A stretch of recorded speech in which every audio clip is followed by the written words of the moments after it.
G'day folks, it's Rick O'Brien here. If you're towing a decent sized van, you've probably heard about weight distribution hitches, but maybe you're not quite sure how to set one up or why they even matter. So today, I'm going to walk you through how to pair the Lovells HaulAce coupling with the Lovells 1200lb weight distribution hitch and show you what happens to your vehicle when you get it wrong and how to fix it. Alright, before we even hitch up, I like to measure from the ground to the wheel arches, front and rear. That gives us a starting point. Once you connect a van with a decent bore weight, you'll see the back of the car drop and the front lift. That's where braking and handling start to go out the window. It's fair dinkum like a seesaw. Too much weight at the back lifts the front off the road, less grip on the front means slower steering response, longer stopping distance, and I'll tell you what, it all adds up. So first step, slide the Lovells drop shank into your hitch receiver. Pin and clip and lock it in.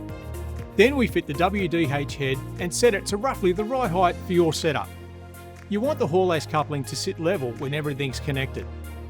Now couple the HaulAce to your vehicle, ensure that the jaws are engaged with the tow pillar. No fiddling around, let's just make sure that it's clicked into place. Next up, the spring bars. These ones are rated to 1200 pounds combined. That's around 545 kilos of weight shifting power. We fit the bars, hook up the chains to the brackets on the A-frame, and then tension them up. You don't want to apply too much pressure, just enough to bring the back of the car up and the front of the car back down, closer to where it started. Once it's all loaded and locked in, we check those wheel arches again.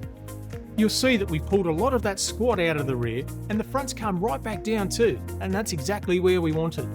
This setup, the HaulAce 5.5 tonne all-terrain towing couple plus Lovells weight distribution hitch gives you strength, stability and even load distribution all in one. It tows better and it handles better.